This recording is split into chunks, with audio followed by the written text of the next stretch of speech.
Tiuli, Oi. segundo aí o grupo de pesquisa americano aí, metade dos cristãos, eles deixam de frequentar a igreja quando chega aí na adolescência e na juventude. Percentual alto, né? 50%. Você trabalha com crianças, né? Eu falo assim, e aí você vai incutindo ali. Aí depois chega na adolescência, juventude. Mas eu vou cutucar o nosso entrevistado de hoje, olha lá. Os vamos principais motivos apresentados para a saída é a discordância em relação às doutrinas e a forma como a igreja aborda temas como ciência, sexo, por exemplo. E quem vai falar sobre o assunto é o pastor de jovens da Lagoinha, pastor Eduardo Queiroz. Bom dia, pastor. Bom dia. Muito bom dia, pastor. Seja bem-vindo. Que bom tê-lo aqui. Prazer é meu. Esse percentual é real, Eduardo?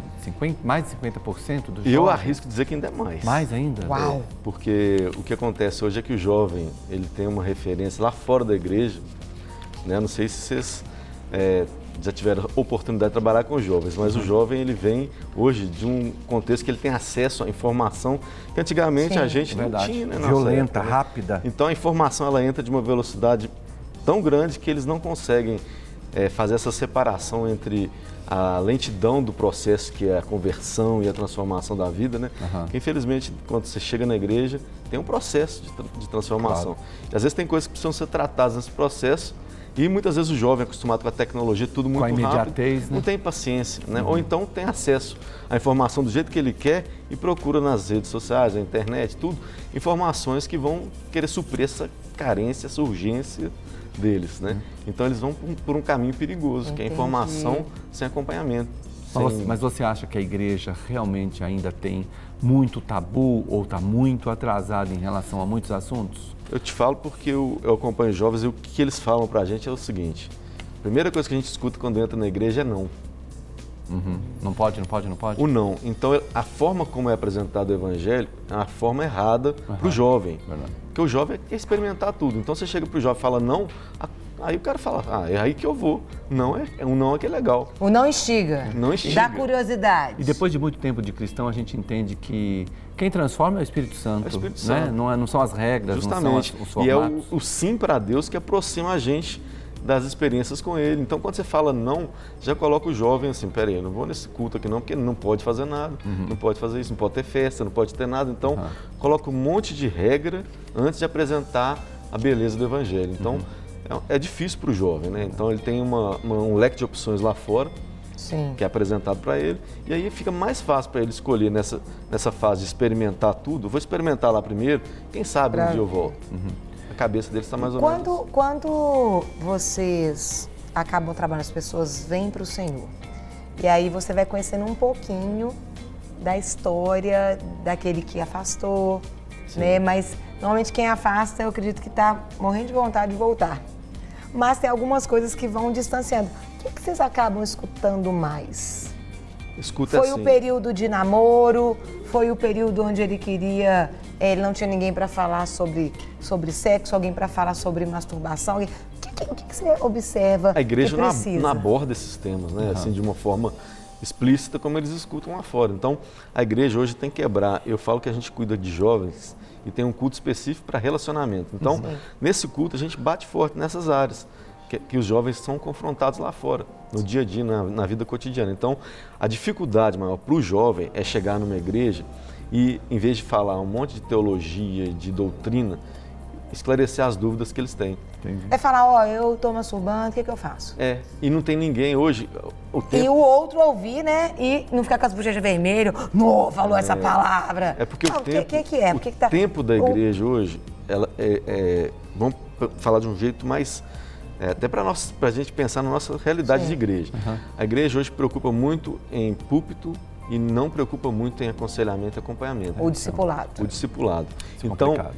esse lugar que era do pastor, o pastor hoje praticamente vira pregador e não pastor. Entendi. É diferente. O pastor é aquele que está com a ovelha, acompanha, tira carrapicho, conversa. Então, o jovem precisa disso. Um tempo que você dá para o jovem muda a história dele. Por isso que a Lagoinha tem essa gama toda de pastores e obreiros para suprir essa parte. E até os grupos de crescimento, as células, para poder pastorear. Mas eu te falo uma mais coisa, perto. Carol.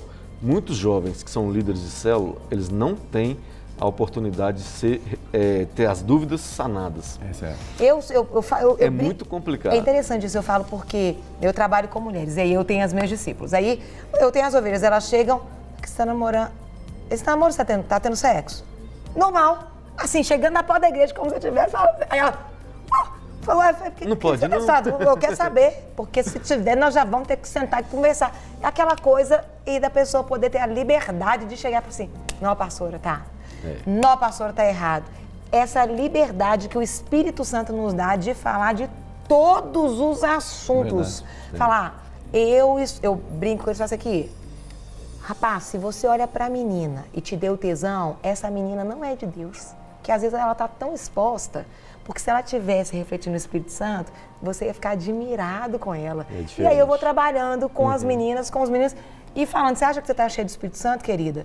Você está provocando tesão no homem? Isso não é ser cheio do Espírito Santo. Cuidado com a parte do seio, a exposição, o bumbum. E isso precisa ser mais falado com mais naturalidade. Precisa, mas é aquele negócio. A pessoa vem, por exemplo, a roupa que veste, né? Você vai numa faculdade, hoje eu fiz faculdade tem 5 anos, de novo, fiz mais uma faculdade. Quando eu fiz a faculdade, as meninas não vestem roupa mais, é um negócio que não dá para explicar. Só que as pessoas vêm desse contexto, é isso que a igreja precisa abrir a cabeça. Como é que você recebe essa pessoa dentro de uma igreja e envelopa a pessoa de uma outra roupa diferente? Uma burca nela? Não é esse o caminho.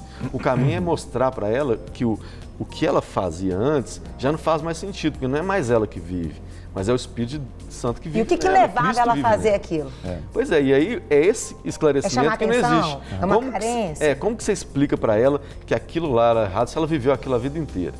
Né? Então, se você chegar dentro da igreja e colocar assim, não pode mais, aí você matou a pessoa, vou ficar lá que era mais legal. Pastor Eduardo, você falou algo que me fez parar para refletir sobre o jovem que se converte e chega com uma urgência e ouve um monte de nãos. Isso. E ele não tem essa paciência inicial de querer entender o porquê desses nãos. Agora eu vou puxar a sardinha para o meu lado. Você acha que esse jovem que recebeu a palavra de Deus quando era criança e foi criado com a palavra de Deus, esse jovem está melhor preparado para entender esses nãos?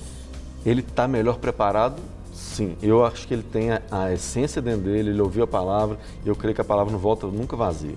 Mas aí eu vejo hoje uma geração de jovens que foram criados dentro da igreja, que é a geração mais deprimida e angustiada que eu já vi na história da igreja. Difícil. Não existe uma geração tão usuária de remédios para depressão, para ansiedade, como a de hoje, dentro da igreja. E é um número alarmante, por quê? Porque a pessoa está confrontando o que ela vê dentro de casa com o que a Bíblia fala. E o que a gente está vendo dentro de casa não é uma família estruturada. Então, a base familiar está disfuncional e está refletindo nesse jovem hoje que vê uma coisa que, às vezes, os pais são até evangélicos dentro de casa, mas o pau quebra, a briga generalizada. Tudo acontece de errado. Na verdade, reflete em Cristo só dentro da igreja. O modelo é defeituoso. E vê Chega na igreja, muda. Não, e vê na igreja pessoas que são outras coisas dentro da igreja e dentro de casa. Então, esse jovem está tendo esse conflito. Pô, mas Deus não muda, Deus não transforma, Deus não sabe. Por que não mudou minha casa? Por que meu pai separou? Por que está acontecendo isso comigo? Então, isso aí na cabeça do jovem hoje é a pressão que ele leva para dentro da igreja. E a gente, como pastor, como líder, tem que saber como contextualizar isso, a diferença que ele vê dentro de casa com a verdade da palavra. Esse é o maior problema que vocês veem quando vocês vão para o gabinete, quando o jovem ele abre, porque o jovem fala tudo mesmo. Fala.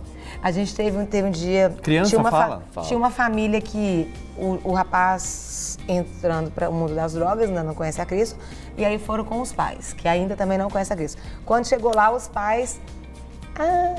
não entra tanto no assunto. O jovem, na hora que sentou, falou tudo.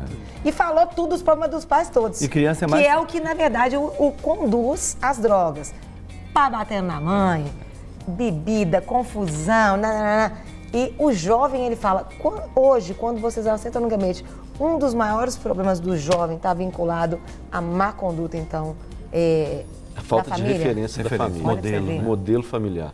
Então, a importância da igreja é o quê? A gente não pode transferir para a igreja o papel da família. Isso aí. São papéis diferentes. A igreja tem um papel de ensinar, doutrinar, é uma coisa. Agora, o papel de educar, de colocar a visão, vem dos pais. Sim. A Bíblia fala que é claro assim, ensina o seu filho no caminho. Quer dizer que você tem que ir caminhando com ele nesse caminho, ensinando. E aí que vem a prática dentro de casa, os hábitos dos pais, que tem deformado o caráter das crianças e tem sido tão difícil para a gente tratar um jovem hoje. A gente tinha um pensamento assim, vamos tratar a sexualidade do jovem antes dele casar. Beleza. Já não funciona mais assim. Então, o casal de namorado era acompanhado para evitar um divórcio. Hoje, você tem que acompanhar o adolescente, a criança, para formar um caráter de quem não quer separar, porque já está embutido na cabeça que vai dar errado. Para receber todas as novidades do canal, inscreva-se. E se curtir o vídeo, clique em gostei. Aproveite para acompanhar a Rede Super nas redes sociais.